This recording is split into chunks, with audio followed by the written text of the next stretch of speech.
Sawadika and welcome to the Nation Dailies. Today is Tuesday, 28th of November 2023 editions and you're only with Nina. Today we have a national agenda as the Thai government has declared debt resolution, issuing several laws and opening negotiations between creditors and debtors. Nearly 640,000 krathongs, mostly biodegradable, were flooded in Bangkok yesterday. In a collaboration efforts, the Provincial Electricity Authority or PEA and the Fine Arts Department have illuminated the historical city of Ayutthaya, turning it into a mesmerizing golden city of light. Declared as a national agenda today, the Prime Minister's office will establish Debt Resolution Center to allow citizens nationwide to register starting from the 1st of December or this Friday. According to reports from the Government House released today, November 28th, the government will announce a systematic approach to resolving debts outside the formal financial systems. And the measures to combat these issues are as follows.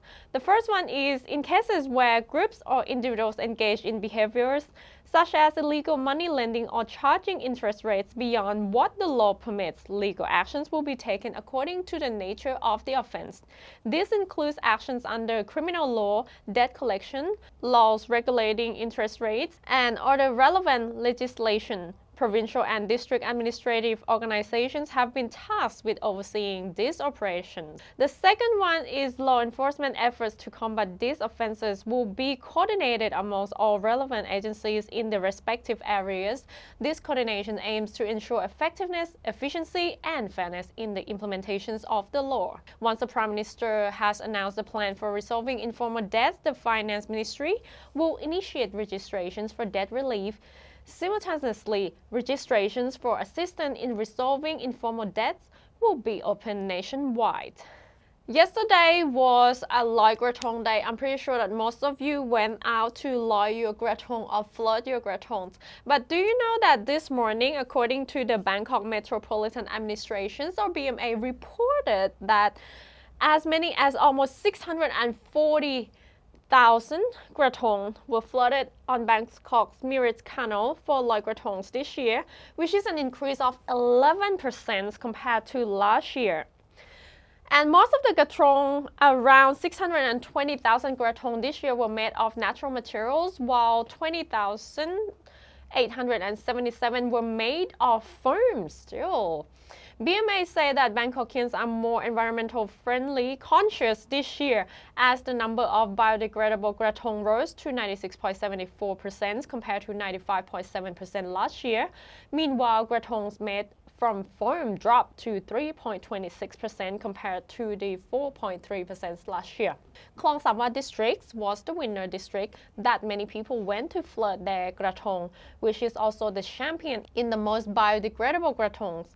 And to prevent krathongs from blocking the city drainage system, BMA office started fishing out krathong from public canals from 8 p.m. yesterday to 5 a.m. in the morning. The collected biodegradable krathongs will be turned into fertilizer. So Loy Krathong, as I mentioned before, it was taking place yesterday. We know the Loy Krathong festival as Thailand's festival of light, and every year people will make their krathongs. Originally it started from banana products and banana leaves, and then people will decorate it with flowers. And some krathong were made out from foam or from ice for being environmental friendly. But the objective is to ask pardon. Objective of this event is to ask pardon from the river goddess. But for me, it seems like we have put more trash into the rivers because the little pins that were found in the krathong are not biodegradable, and incense and many candles. So let's hear some of the tourist and public opinions regarding this matter. Kun Tammy has more on this report. So how did you know Loy Krathong Festival? Thanks to her. I explained to them a little bit because I've been living in Thailand for almost 5 years now. So we went on a boat trip thanks to local life tour, right? Kunte bring us around and we bought this krathong and we were thinking about putting it out here. Is there any message you want to send to the maybe the governor or the people who taking care of organizing this kind of event? How can it be improved in the next year maybe? Just trying to raise more awareness regarding, like I said, those plastic one that you can see. I know sometimes they put also LED lights in it to make it like a little bit more shiny. Candles is okay. It's it's not maybe shining as much as, but what matters the most, I think, is what you believe in it and what you expect when you release it. And yeah, just trying to be a little more eco-friendly towards this. As we all know, mostly like the teenagers or young adults, they tend not to release the krathong onto the river because they think it's harm the environment. And what do you think and what's your message to the Thai people about this festival? Do you think we should continue holding this event? I think if we get back to the true objective of the Loi Krathong Festival is to preserve the environment. We can change some activities from releasing the krathong to the river to do the campaign to do the conservation campaign, and we can change some activity, right? For example, okay, instead of release krathong, we can create a restricted area in the river or in the canal, right? And when you, if somebody would like to release krathong, we can restrict the area of krathong and limit the negative impact to the nature. Thank you very much, Kun Tammy. And now let's move on to another news.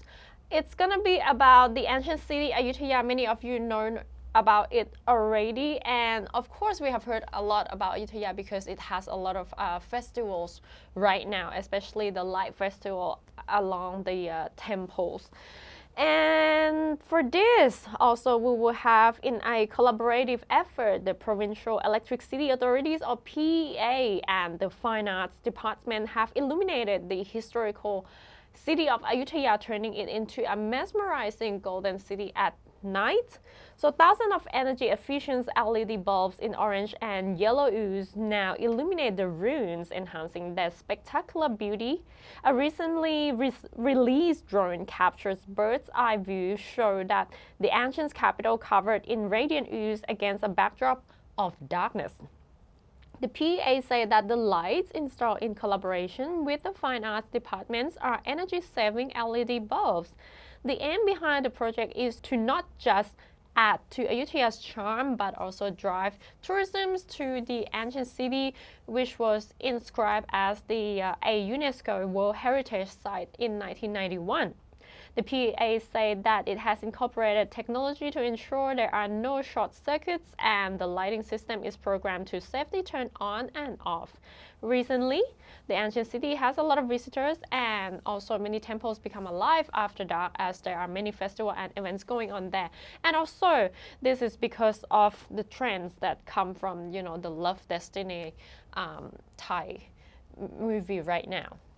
And that's all for the Nation Daily. You can also watch us online via our nationthailand.com website. We also are on our social media, Facebook, Instagram, X or Twitter. So stay tuned with us from Monday to Friday. I am Nina. สวัสดีค่ะ